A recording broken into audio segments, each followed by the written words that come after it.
Hello दोस्तों, आज शुरू करेंगे हम अपना अगला टेस्ट। तो अगला क्वेश्चन है जो हमने पिछले कुछ वीडियोस में पढ़ चुके हैं, उसी को सीरीज को हम आगे बढ़ाते हुए जा रहे हैं। तो प्रश्न है कि एक त्रिभुज एबीसी में यदि सी ए बी कोण का मान 70 डिग्री है और ए बी और ए सी के बराबर हो तो बी और सी का मान करो। तो कोई एक त्रिभुज है, ठीक, ए बी सी, जिसमें सी ए बी ये वाला जो कोण दिया है इसका माप कितनी है, 70 डिग्री है, और कह रहा है ए बी ए सी के बराबर हो तो कोण बी और सी ज्ञात कीजिए। तो इस तरीके का जो त्रिभुज होता है वो समद्विबाहु त्रिभुज होता है। जब ये भुजा दोनों आपस में बराबर हैं तो इनके जो सामने वाले कोण हैं वो भी कैसे होंगे, बराबर होंगे। तो अब हम यहां से मान निकाल सकते हैं कि त्रिभुज के तीनों कोणों का योग कितना होता है, 180। तो इन तीनों को जोड़ दें, x प्लस 70, तीनों कोणों को जोड़ दें, x प्लस 70, तो वो कितने के बराबर होगा, 180 के बराबर होगा। अब इनको हल करें तो x 2x, 70 उस तरफ पहुंच गया, माइनस हो जाएगा, घटेगा, कितना बचा, 110, x बराबर ये भाग होगा तो कितना बचेगा, 55 डिग्री। तो x बराबर जब 55 डिग्री है तो x का मान क्या है, कोण b के बराबर भी है और कोण c, ये दोनों के मान x है। तो आंसर क्या होगा, 55 55। तो 55 55 ऑप्शन कहां, मतलब ऑप्शन 3 सही उत्तर हो जाएगा। ठीक, अब नेक्स्ट क्वेश्चन है, यदि योग और उसके शून्यांकों का गुणनफल, यहां बात हो रही है शून्यांकों की, तो शून्यांकों का गुणनफल ये है और योग, ये योग है, ये सब लिखा ना, योग और उनका गुणनफल, तो ये योग है और ये गुणनफल है। तो द्विघात बहुपद ज्ञात कीजिए। तो द्विघात बहुपद ज्ञात करने के लिए जब योग पता हो, अल्फा प्लस बीटा समझ लो कितना है, 2 है, और गुणा दिया है अल्फा गुणा बीटा बराबर माइनस का 3/5। तो ये दो मान दिए हैं, अल्फा प्लस बीटा दिया है और अल्फा इंटू बीटा दिया है। तो जब द्विघात बहुपद निकालना होता है तो एक समीकरण हमें याद रखना पड़ेगा कि alpha plus beta x plus alpha into beta, इसमें मान रख दो, सीधा आंसर आ जाएगा। तो x की घात 2 minus alpha plus beta 2 into x, alpha into beta हो गया माइनस का 3/5। ये माइनस का क्यों, क्योंकि प्लस इंटू माइनस क्या हो जाएगा, माइनस। अब 5 का गुणा इन दोनों में भी हो जाएगा तो ये 5 खत्म हो जाएगा, कितना होगा, 5x की घात 2, 5 दूनी 10x और माइनस का 3। तो इस तरीके से जो ऑप्शन बना है 5x की घात 2 माइनस 10x माइनस 3, तो कौन सा ऑप्शन आ जाएगा, option number A, option number A इसका सही जवाब हो जाएगा। ठीक है, तो ये जो फॉर्मूला है ये हमें याद रखना है। इसके अलावा और भी तरीका है, बिल्कुल अच्छा तरीका है, कि जो अल्फा प्लस बीटा के बराबर होता है माइनस बी अपॉन ए। तो यहां बी कितना है, 2 अपॉन कुछ, ए में कुछ नहीं है तो 1। यहां क्या है, अल्फा इंटू बीटा क्या होता है, सी अपॉन ए। सी कितना हो जाएगा, माइनस का 3/5, मतलब ए कितना है, 5, तो इसको भी 5 बनाना पड़ेगा नीचे, तो हो गया 5 दूनी 10 और बटा में 5, और यहां पे भी हो जाएगा माइनस 3/5। तो ये सी का मान, ये ए का मान और ये बी का मान। तो बी का मान कितना हो जाएगा, माइनस का 10। तो बी की जगह माइनस का 10 कहां दिख रहा है, एक यहां दिख रहा है और एक यहां दिख रहा है। सी की जगह माइनस का 3 यहां दिख रहा है, बस। तो यही ऑप्शन हमारा सही हो जाएगा। 2 तरीके हैं इसको सोल्व करने के। चलो अब नेक्स्ट अगला क्वेश्चन है, इसमें x का मान ज्ञात करना है। जब भी इस तरीके के प्रश्न आए तो इसको हल नहीं करें, हम ऑप्शन को इसमें मान रख के देख लें कि कौन किसके बराबर आ रहा है। तो तो इजी पड़ेगा। यदि हम 2 रखते हैं तो 2 रखेंगे तो ऊपर का -2 आना चाहिए, तो 2 दूनी 4 और 6 कितना हो गया 8,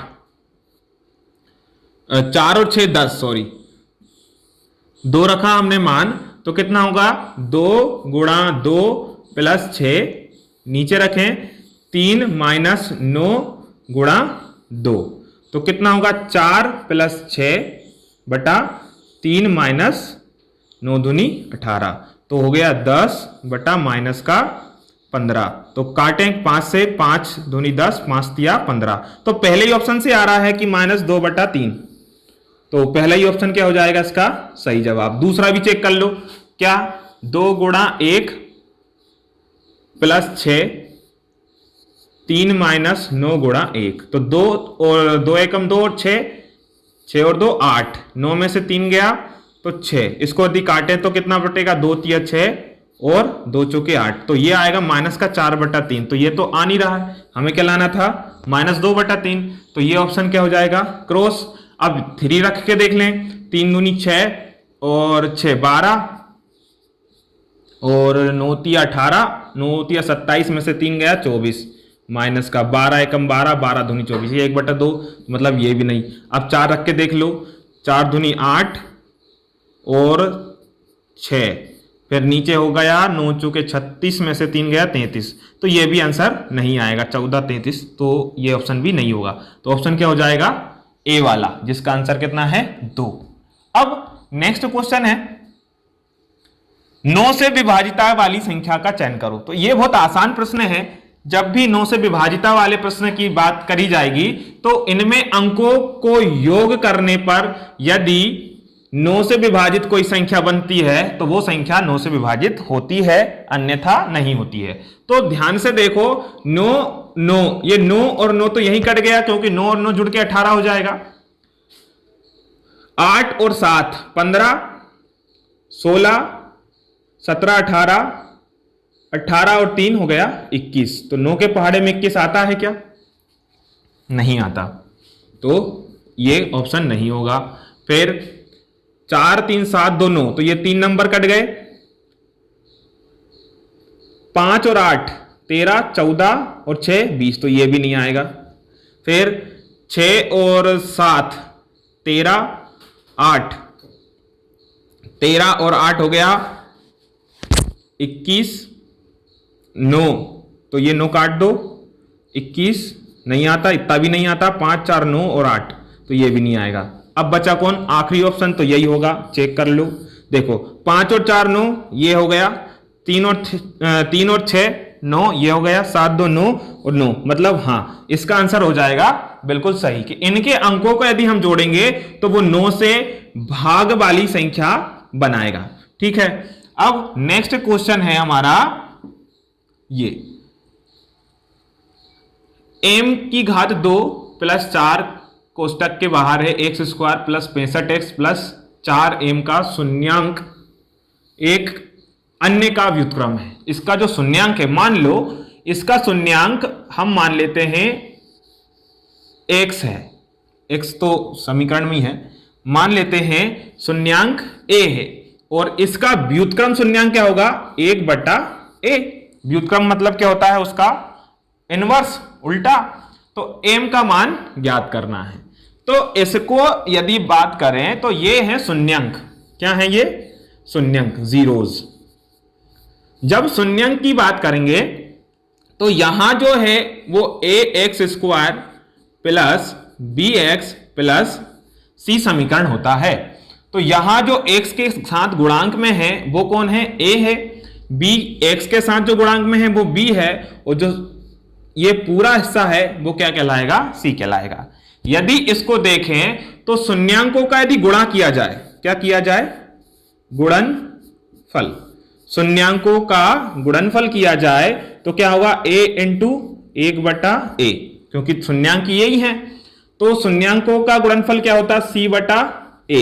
ये बहुपद वाले समीकरणों की जब हम सॉल्व कर चुके थे एक्सरसाइज, तो उसमें बताया था कि जब दो शून्यांकों का गुणनफल होता है तो क्या होता है? c/a। अभी इससे पहले वाला क्वेश्चन भी हमने जो दूसरे तरीके से करा था वो भी यही था। यहां देखो ये शून्यांक से ये शून्यांक खत्म, तो कितना बचा 1। यहां C का मान कितना है 4m, और A का मान कितना है m की घात 2 प्लस 4। तो अब वो कह रहा है कि m का मान ज्ञात करो, मतलब कि m का मान इनमें से कोई एक होगा जो यहां रखने पर क्या देगा 1 देगा। ठीक है, तो इसको चेक कर लें। यदि हम √2 रखेंगे, कितना रखें √2, तो यहां तो रूट कैंसिल होगा नहीं, 3 रखें तो कितना होगा 4 तिया 12, और 9 और 4 3 तिरका 9, 9 4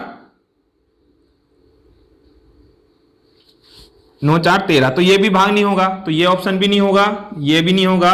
अब कौन बचा 1, तो 1 रखें तो कितना होगा 4, और 4 और 1 5, तो ये भी नहीं होगा। अब बचा कौन अकेला 2, तो ऑप्शन यही होगा। चेक करते हैं, तो 4 गुणा 2 बटा 2 का वर्ग प्लस 4, तो कितना होगा यहाँ ये 8 बटा 4 और 4 16।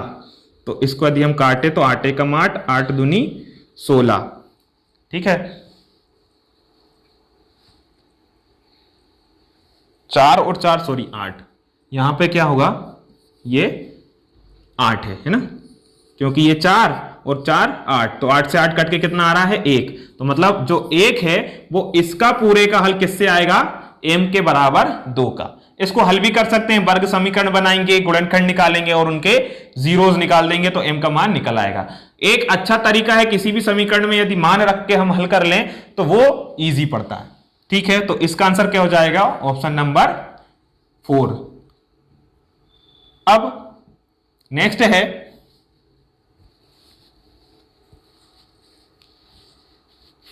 x की पावर 3 है,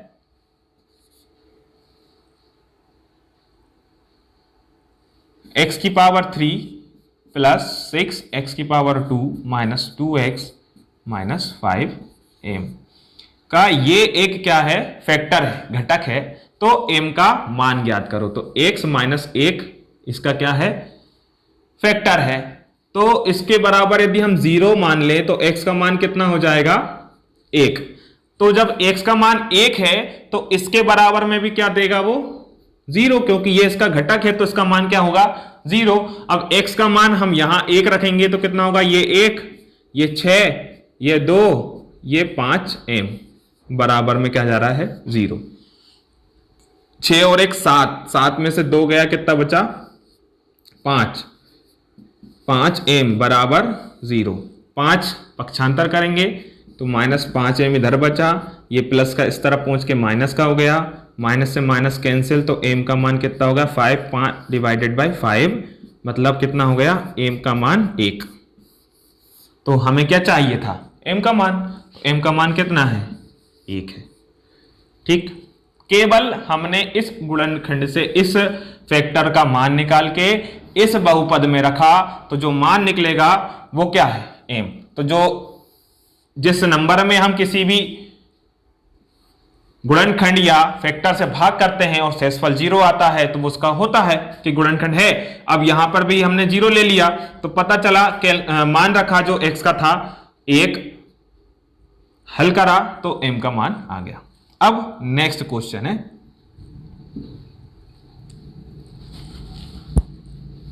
पूर्ण संख्या ज्ञात करें। पूर्ण संख्या का मतलब पूर्ण संख्या इनको हल करना है। तो इनको हल करने का एक और तरीका आसान है कि किसी भी इकाई अंक का गुणा उसके इकाई अंक से साथ करो कि जिसमें 0 आना आसान हो। तो देखो इसका गुणा इसके साथ करना आसान होगा। कैसे? 16 पंजे हो गया 80 है ना, 6 2 5 गुणा करेंगे कितना 16, 16 पंजे 80 8, 16 दूनी 32 8 40, 16 छक्के 96 और 4 100।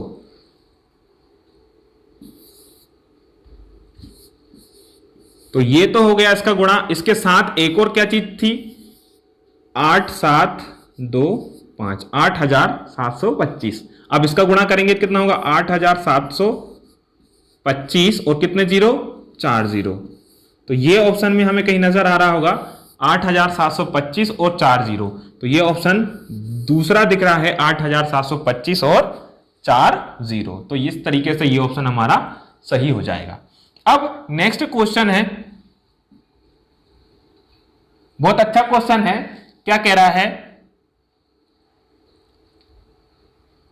जेम्स एक हवाई जहाज के अंदर है। हवाई जहाज कहां होगा? आसमान में, जो समुद्र तल से 7000 मीटर की ऊंचाई पर उड़ रहा है। तो समुद्र तल का मतलब ये समुद्र तल है, इससे ये 7000 मीटर की ऊंचाई पर उड़ रहा है। यहां पर क्या है? हेलीकॉप्टर है। ठीक, अब एक विशेष बिंदु पर, कहां? यहां पर एक पनडुब्बी के ठीक ऊपर, अब नीचे जो अंदर पानी में जो जा रही है पनडुब्बी, वो हवाई जहाज के 1/6 ऊंचाई जितना समुद्र तल से नीचे है। तो ये जो ऊंचाई है, ये हवाई जहाज की जितनी ऊंचाई है उसका 1/6 हिस्से नीचे है। तो जेम्स और पनडुब्बी के मध्य ऊर्ध्वाधर दूरी कितनी है? तो जेम्स कहां है?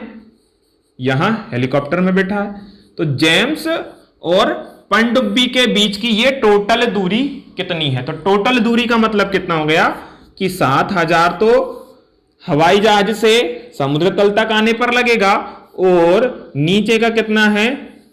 7000 के साथ 1/6 हिस्से की ऊंचाई। अब इसको सोल्व कैसे करेंगे? ये तो हो गया 7000, 6 का इसमें भाग करेंगे, कितना होगा? 6 एकम 6 बचा 1, 10 हो गया। 6 एकम 6 बचा कितना? 4, फिर 6 6 36, फिर बचा 4, फिर 6 6 36 दशमलव, फिर 4, फिर 6 और फिर 6 ही आता जाएगा। तो इसको जब हम इससे साथ जोड़ेंगे तो कितना होगा? 6 6 1 7 और 1 8 और दशमलव के इस तरफ 6 6, तो 8166.66 है ना। तो कहां है? ऑप्शन नंबर 4, 8166.666 इसका आंसर हो जाएगा। ठीक है, तो इस तरीके से हम इसका आंसर बहुत आसानी से निकाल सकते हैं। केवल क्वेश्चन को पढ़ना है और सोल्व कर देना है। ठीक, अब अगला है, अनिल आयु में अखिल से 4 वर्ष बड़ा है। अनिल आयु में अखिल से 6 वर्ष बड़ा है। अखिल आयु में विजय से 36 महीने छोटा है। अब बात यहां हो रही है वर्ष की, यहां हो रही है महीने की, और विजय की जो आयु है वो y के रूप में ली जाती है। तो अनिल की आयु हमें निकालना है। तो अब यहां से यदि हम क्वेश्चन को इस वे में यदि सोल्व करेंगे तो करना कठिन है। तो हम किसको यहां से सोल्व करते हैं? कैसे? हमने माना विजय की आयु, वो कह रहा है प्रश्न, विजय कितना है?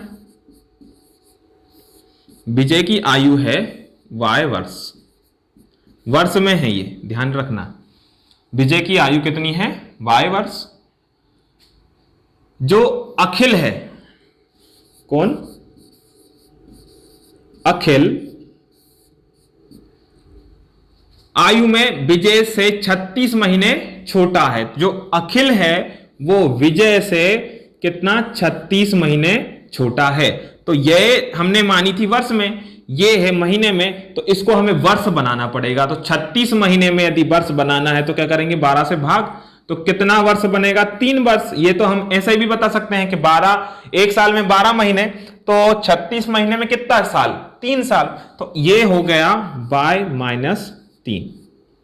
ये कौन हो गया? अखिल। ये हो गया अखिल। अब प्रश्न बोल रहा है कि अनिल, जो अनिल है, जो अनिल है वो अखिल से 6 वर्ष बड़ा है। तो जो इस आयु से 6 वर्ष बड़ा है, तो 6 इसके साथ क्या कर देंगे? जोड़ देंगे। तो जोड़ देंगे तो कितना होगा? 6 प्लस y-3। ये कहीं ऑप्शन में नजर आ रहा है? बिल्कुल आ रहा है। ऑप्शन सेकंड वाले में इसका क्या हो जाएगा? आंसर हो जाएगा। तो अनिल की आयु कितनी हो जाएगी? 6 प्लस y माइनस 3। केवल प्रश्न को तरीके से पढ़ना है और हल करना है, यही टेक्निक हमने यूज करनी है। अब नेक्स्ट क्वेश्चन है, यदि 76x minus 189y equal to minus 37 है और 189 माइनस 189 x प्लस 76y बराबर 302 हो तो x और y के मान ज्ञात करो। ठीक, तो अब इसमें x और y के मान, अब हम या तो प्रतिस्थापन विधि से इसमें 76 और गुणा करेंगे, भाग करेंगे, उससे बेहतर है कि हम यहां से x और y के मान रखकर चेक कर लें कि वो आंसर क्या देते हैं। तो थोड़ा सा दिमाग लगाएं, तो यहां आंसर आ रहा है काई का माइनस का, तो इन दोनों में यदि x और y के मान 1 या 2, ऑप्शन में 1 या 2 ही हैं, 1 या 2 यदि रखेंगे तो ये माइनस का 37 आना चाहिए। तो हमने माइनस 2 रख के देखा, क्या रखा, माइनस का 2, ये पहला ऑप्शन x और y, तो ये आंसर आता है तो हमारे ऑप्शन सही है, नहीं आता है तो फिर हम दूसरा चेक करेंगे। तो माइनस 2 रखा तो 76 इंटू माइनस का 2 माइनस 189 इंटू माइनस का 1, तो इसका जब माइनस करेंगे तो कितना होगा, 6 दूनी 12, 7 दूनी 14 और 1 15, 152 माइनस माइनस प्लस 189, तो ये 152 है और ये 189 है, तो बड़े नंबर का साइन माइनस का आता है, तो यहां तो माइनस करने पे क्या बचेगा, 37 तो बचेगा,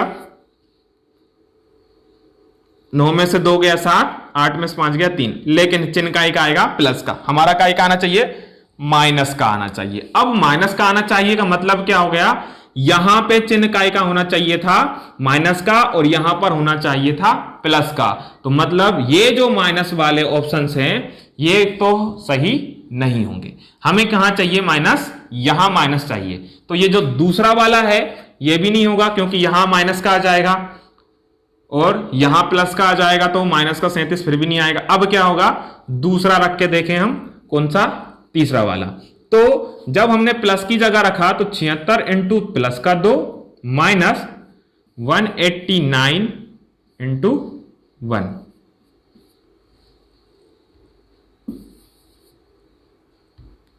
गुणा 1। अब ये गुणा जो हमने करा था वही होगा 152 माइनस 189, इससे यदि हम घटाएंगे तो कितना हो जाएगा, माइनस का 37, क्योंकि 9 में 7 5 बड़े नंबर का साइन, तो ये आंसर हो जाएगा बिल्कुल सही। तो ऑप्शन नंबर कौन सा हमारा सही हो जाएगा, ऑप्शन सी सही हो जाएगा। ठीक है, तो इस तरीके से हम क्वेश्चन से आंसर और आंसर से क्वेश्चन तक पहुंचने का एक आसान तरीका सीखते हैं कि हम उनको किस तरीके से क्वेश्चन और आसान और कम समय में बना सकते हैं। ठीक है, तो इस तरीके से जो क्वेश्चंस किए हैं ये वो क्वेश्चंस हैं जो पिछली परीक्षाओं में आए हुए हैं और डायरेक्ट वहां से उठाकर यहां सॉल्व करने का तरीका आपको बता रहे हैं। तो वीडियो पसंद आई है तो लाइक करना। Thank you.